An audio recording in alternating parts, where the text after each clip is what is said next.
Good morning, എല്ലാവർക്കും രത്നാസ് ബ്ലോഗിലേക്ക് സ്വാഗതം. അപ്പോൾ ഞാനിന്ന് മട്ടൻ കറിയാണ് ഉണ്ടാക്കാൻ പോകുന്നത് കേട്ടോ. അതായത് നാടൻ മട്ടൻ കറി. നാടൻ മട്ടൻ കറിക്ക് ഞാനൊരു തക്കാളി ഇട്ടിട്ടുണ്ട്, ഇത്തിരി കറിവേപ്പില ഇട്ടിട്ടുണ്ട്, പിന്നെ രണ്ട് സവാള ഞാൻ അരിഞ്ഞ് വെച്ചിട്ടുണ്ട്. അതെല്ലാം കൂടി ഒരുമിച്ചാണ് ഇട്ട് കൊടുക്കുന്നത് കേട്ടോ. ഒരുമിച്ചിട്ട് കൊടുക്കാം നമുക്ക്. പിന്നെ ഒരു ഉരുളക്കിഴങ്ങ് അത് ഇടുന്നില്ല, കാരണം വെന്തോ നോക്കിയിട്ട് അതിന് ശേഷം അല്ലെങ്കിൽ ഉരുളക്കിഴങ്ങ് കൊണ്ട് വല്ലാതെ വെന്ത് പോകും. അതുകൊണ്ട് പിന്നെ ഇത് മസാല ഞാനിതിവിടെ അരച്ച് വെച്ചിട്ടുണ്ട്. പിന്നെ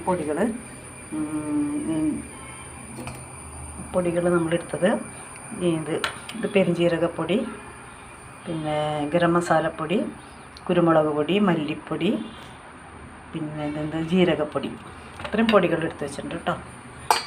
പിന്നെ എൻ്റെ തറവാട്ടിലൊക്കെ ഇത് പണ്ട് വെക്കാറുണ്ട്. അമ്മൂമ്മയ്ക്കൊക്കെ ഇഷ്ടമാണ്. അമ്മൂമ്മയും മുത്തച്ഛനൊക്കെ കൂട്ടും, പക്ഷേ മീൻ കൂട്ടില്ല അവർ. മട്ടൻ മാത്രം കഴിക്കും. അപ്പോൾ മട്ടൻ രാത്രി ആകുമ്പോഴാണ് വാങ്ങിച്ചുകൊണ്ട് വരലും വെക്കലൊക്കെ. അത് വെച്ച് കഴിഞ്ഞിട്ട് അടിപൊളി ടേസ്റ്റ് ആയിരിക്കും കേട്ടോ. നാടൻ സ്റ്റൈലിൽ ഇതേമാതിരിയാണ് വെക്കണത്. തക്കാളി ഇടാറില്ല, പിന്നെ വെളുത്തുള്ളിയും ചേർക്കാറില്ല കേട്ടോ. വെറുതെ മസാല അരച്ച് ചേർത്തിട്ട് ഉരുളക്കിഴങ്ങും. എന്നാലും ഭയങ്കര ടേസ്റ്റ്, എന്തോ ഒരു പ്രത്യേക ടേസ്റ്റാണ് ഉണ്ടാവാറുള്ളത്. അത് എന്താണെന്ന് ചോദിച്ചാൽ എനിക്കറിയില്ല.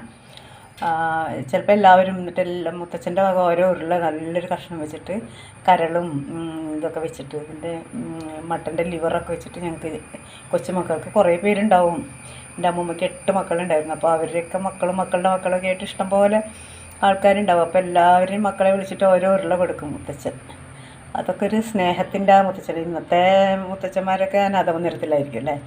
അപ്പം അങ്ങനെ ഇന്നത്തെ കാലത്ത് അതേമാതിരി തന്നെ പണ്ട് എന്ന് പറയുന്നത് നമ്മൾ മട്ടൻ വാങ്ങിക്കുമ്പോൾ അതിൽ നിറച്ച് എല്ലുണ്ടാവും, വലിയ കുഴലുമായിട്ട് തരുന്നുണ്ട്. അതിങ്ങനെ മജ്ജയുള്ളത് ഇങ്ങനെ വലിച്ച് കുടിക്കുമ്പോൾ നല്ല ടേസ്റ്റാണത്. ഇപ്പോൾ അത് കാണാനേ ഇല്ല. അതേമാതിരി ലിവറും ഇടാറില്ല, ലിവറിൻ്റെ ഒരു കഷ്ണം പോലും ഇല്ല. അപ്പം ഞാൻ ചേട്ടനോട് പറഞ്ഞു, ചേട്ടാ ഇത്തിരി ലിവർ ഇടാൻ പറയണമെന്ന് പറഞ്ഞു. അവർ പറഞ്ഞു ലിവറൊക്കെ കൊണ്ടുപോയി, വേറെ ആൾക്കാർ കൊണ്ടുപോയി എന്ന് പറഞ്ഞു. അവർ അങ്ങനെയല്ല, അവർ അത് വേറെ ലിവർ മാത്രം എടുത്തിട്ട് വേറെ കാശ് കൊടുത്തിട്ട് അവർ വിൽക്കുകയാണ്. അതാണ് ഇപ്പോഴത്തെ സ്റ്റൈല്. ഈ പണ്ടൊക്കെ എന്ന് പറഞ്ഞാൽ അങ്ങനെയല്ല. ലിവറും കുഴലും എല്ലും എല്ലാം കൂടിയിട്ട് 1 കിലോ മേടിച്ചിട്ടുണ്ടെങ്കിൽ നമുക്ക് ഇഷ്ടംപോലെ കഴിക്കാനുണ്ടാവും. ഇന്ന് നമ്മൾ മേടിച്ചിട്ടുണ്ടെങ്കിൽ ഒന്നും ഉണ്ടാവില്ല. ഇതിപ്പോൾ ഒരു 3/4 കിലോ കഷ്ടിയുണ്ട്.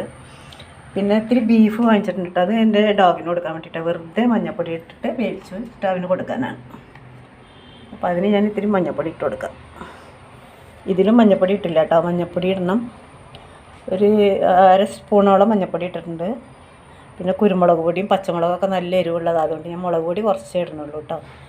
പിന്നെ ഇതിൻ്റെ മസാല പകുതി ഇടണം.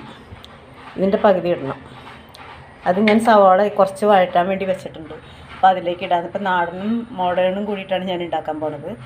അപ്പോൾ ഇതാദ്യം ഞാനൊന്ന് വേവിച്ചെടുക്കട്ടെ. മട്ടൻ ആയതുകൊണ്ട് നല്ല വേവുണ്ടാവും. ഒരു 4-5 വിസിൽ വന്നാൽ മതിയാവോ എന്ന് എനിക്കറിയില്ല. ഞാൻ നോക്കട്ടെ കേട്ടോ, എന്നിട്ട് പറയാം. അതിപ്പോൾ നമുക്ക് പറഞ്ഞിട്ട് കാര്യമില്ല. കാരണം എന്താണെന്ന് വെച്ചാൽ പിന്നെ കുക്കറിലും പല വിസിലും പല വേവൊക്കെ പല ഇതായിട്ടായിരിക്കും. അപ്പോൾ അതുകൊണ്ട് നിങ്ങളത് എങ്ങനെയാണെന്ന് വെച്ചാൽ വേവിക്കുക. ഇനി ഞാൻ ഇത് അടച്ച് വെച്ചിട്ട് വേവിക്കാൻ പോവാം കേട്ടോ. മസാലയും കൂടി ചേർക്കുന്നുണ്ട്. കുറച്ച് വെളുത്തുള്ളി പേസ്റ്റ് ഞാനിത് ഇതിൽ ചതച്ച് വെച്ചിട്ടുണ്ട്. അതാ ഞാൻ ഇത്തിരി വെളിച്ചെണ്ണ ഒഴിച്ചിട്ടുണ്ട്. ആവശ്യത്തിനുള്ള വെളിച്ചെണ്ണ കേട്ടോ. അങ്ങനെയാണ് ചെയ്തത്. ആവശ്യത്തിനുള്ള വെളിച്ചെണ്ണ ഒഴിച്ചു. നമ്മൾ കുറച്ച് കടുക് ഇട്ട് കൊടുക്കുക. കുറച്ചേ ഇടുന്നുള്ളൂ. പിന്നെ 2-3 വറ്റൽമുളക്, ഗ്രാമ്പു, പട്ട എല്ലാം ഇടുന്നുണ്ട്. ഞാൻ പറഞ്ഞില്ലേ നാടനും മോഡേണും കൂടിയിട്ടാണ്.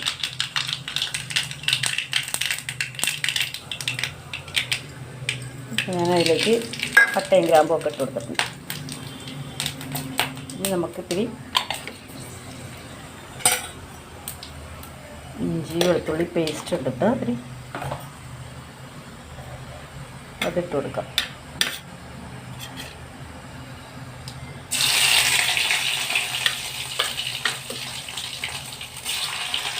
അതിട്ട് ഇനി ഇതെല്ലാം ഇട്ട് കൊടുക്കാം.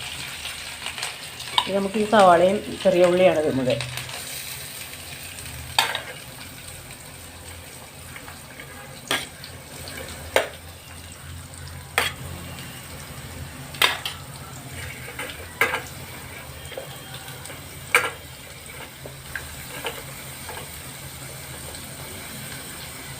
ഇത് നല്ലോണം ബ്രൗൺ കളറായിട്ട് മൂത്ത് വരട്ടെ കേട്ടോ. മൂത്ത് വന്നിട്ട് നമുക്കിത്തിരി മല്ലിയില ഇട്ടിട്ട് അലങ്കരിക്കാം.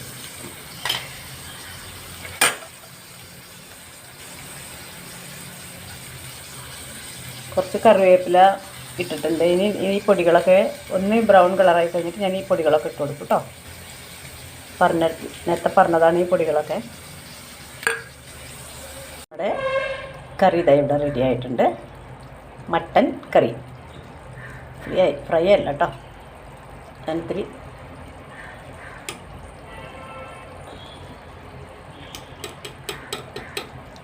ഞാനിത് ടേസ്റ്റ് നോക്കാൻ എടുത്താൽ കേട്ടോ. ടേസ്റ്റ് നോക്കിയിട്ട് പറയാം.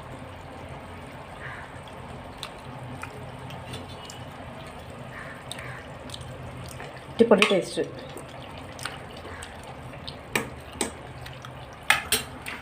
അതിനിടത് ഞാൻ ബീഫ് വേവിച്ചിട്ട് മഞ്ഞപ്പൊടി മാത്രമായിട്ട് വേവിച്ചിട്ട് ചോറ് ക്യാരറ്റും കൂടിയിട്ട് റെഡിയാക്കി വെച്ചിട്ട് ഇത്തിരി കൂടി ചോറ് ഇടണം. അതിൽ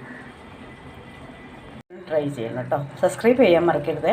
സബ്സ്ക്രൈബ് ചെയ്യുക, പിന്നെ ലൈക്ക്, കമൻറ്റ്, ഷെയർ, പിന്നെ ബെല്ലൈക്കണം എനേബിൾ ചെയ്യുകയാണെങ്കിൽ ഞാനിടുന്ന അടുത്ത വീഡിയോയുടെ നോട്ടിഫിക്കേഷൻ നിങ്ങൾക്ക് കിട്ടുന്നതാണ്. Okay, thank you. Thanks for watching my video.